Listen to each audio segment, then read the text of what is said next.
NIA has today carried out multiple raids in South Kashmir. NIA raids are a crackdown against terrorist-related activity in Jammu and Kashmir. The raids are in connection with ISIS mouthpiece in Kashmir, Voice of Hind, online monthly India-centric magazine used by terrorists for radicalization of Muslim youth towards jihad. The raids come after killing of 6 civilians in Jammu and Kashmir.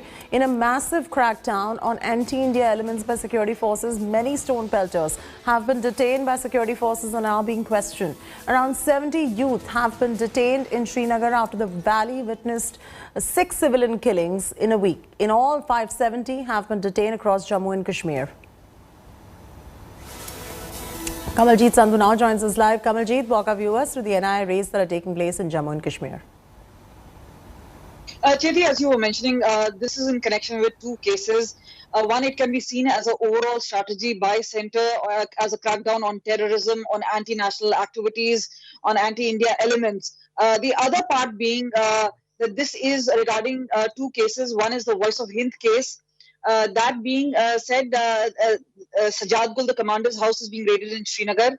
There are multiple raids being carried out in South Kashmir as well as in Baramulla. The other part being that there is another case which is regarding the Lashkar-e-Taiba case, which is the Bhatindi case where 5 kg IED was recovered. This was on the same day or almost the same day as the Air Force Station attack.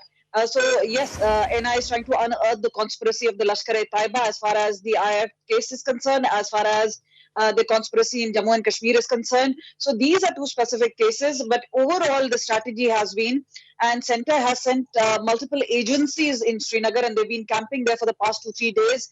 And this can be seen as a consolidated action, though this is related to the past cases. But yes, what we've also found out from our security forces sources is that there is an effort to question and detain several stone pelters, anti-national elements, in a bid to ensure that there's no further escalation as far as violence is concerned, as far as attacks on minorities is concerned. But here is a shot in the arm for security forces, because remember, key recoveries will be made in these particular seizures. It's a joint action being done, but NIA leading this particular raid at this point of time in 2 cases. All right, leave it at that. Thanks so much for joining us with the latest details right there.